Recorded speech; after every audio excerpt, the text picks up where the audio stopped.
Tenali Ramalinga clearly understood that Thathakarya was furious on him. He is just a court poet, while Thathakarya is the royal family teacher and priest. If Ramalinga tried to confront directly with Thathakarya, that might ruin him, similar to the situation. A lamb smashing her head when it collided with a mountain to knock it down. Analyzing all the situations in detail and taking comparison of the strengths, Ramalinga decided to encounter Thathakarya with intelligence and not directly waging a war in the open. Since then, Ramalinga started inquiring about the weaknesses of Thathakarya. In this process, one day Ramalinga managed to speak in isolation with Thathakarya's night watchman Badrudu. Carrying a small package in hand, Ramalinga addressed him. "Hey, you Badrudu, if you can give me a small information, all the 100 varahas in this package will be yours." Badrudu's eyes sparkled on hearing 100 varahas. It was equal to his 2 months' salary, and instantly he started calculating about what he could do with that sum. Ramalinga intercepted his thinking. "What are you thinking?" "Nothing, sir. What should I reveal to you?" he asked in a humble tone. Badrudu carefully caught the package thrown at him, while Ramalinga asked him, "Nothing very important. Tell me what is the schedule of our master Thathakarya after dusk, that's all." Badrudu did not smell anything wrong about Ramalinga inquiring about Thathakarya and immediately replied, "There is no daily night routine for the master, sir. However, twice a week, he goes towards the East Street after it's dark and returns in the early hours. Ah, by the way, this night he will go on his way to the East Street. That's all right, Badrudu. Keep this matter within you, as a secret." Stating this, Ramalinga left the place briskly. That night, Ramalinga reached the East Street before Thathakarya, passed through and stood under the shade of a big tree by the side of the street. After waiting for some time, he could spot Thathakarya walking into the street from a distance. Ramalinga started shadowing him in the darkness until he walked into the house of a sex worker.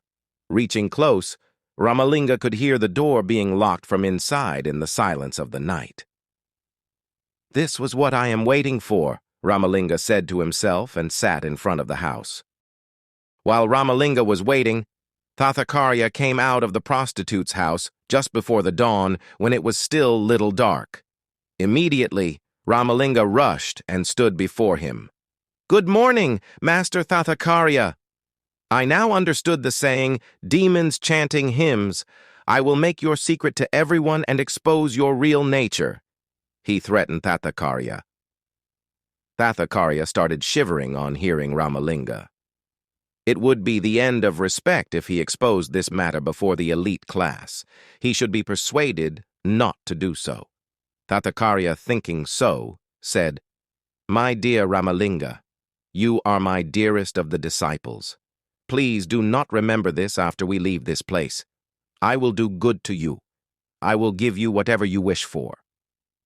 Jumping with joy within himself, Ramalinga thought that was the time to take revenge out of him. "Dear master, I have a wish to sit on your shoulders for a distance, since long. Please carry me on your shoulders for a distance and I will forget about all this," Ramalinga announced. "If I don't do what he says, I should lose hopes on retaining the reputation. Then it will be like swimming all the 7 seas and dying in the pothole in the backyard. I am little blessed. It is still dark. I cannot be so easily spotted by people if I carry him now itself." So went on Thathakarya's thinking, and making Ramalinga sit on his shoulders, started walking down the street, and was passing through a street close to King Ryalu's bedroom in the palace. Exactly during that time, King Ryalu woke up early and was strolling in the balcony.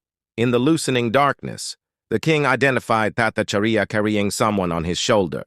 Immediately he called his gatemen and ordered them, "You fellows, look at the man carrying another man down there on the street. Bring the person sitting on the shoulders of the carrying man, kicking and hitting him from there, to me." Immediately, the soldiers sprung into action. The always alert and wise Ramalinga understood the situation and got off the shoulders. "Master Thathakarya, kindly pardon me. I am a sinner by riding your shoulders, a learned man. Now let me be relieved of at least part of the sin by carrying you on my shoulders. Somehow, though Tathakarya was hesitant, Ramalinga managed to shouldered Tathakarya, and started walking. Hardly walking a few yards, the soldiers appeared before them and threw Tathakarya on the ground from Ramalinga's shoulders. From there, they started dragging him to the king's presence, kicking and hitting him mercilessly.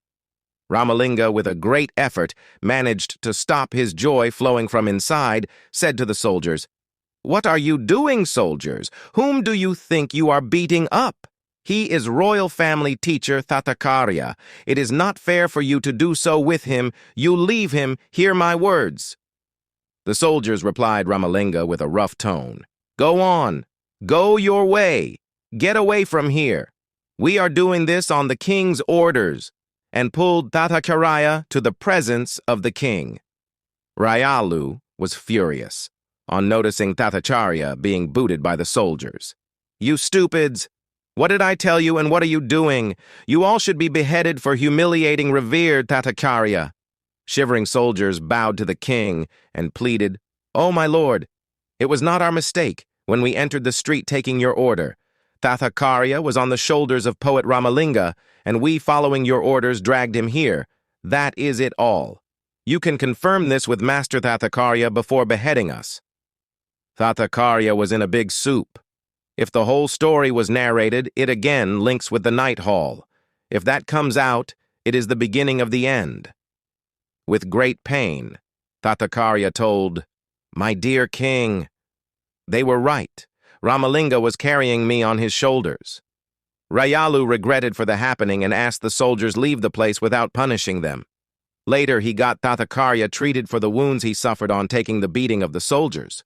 Ramalinga crookedly was in all laughter the whole day for giving Tathakarya a right lesson. Subscribe.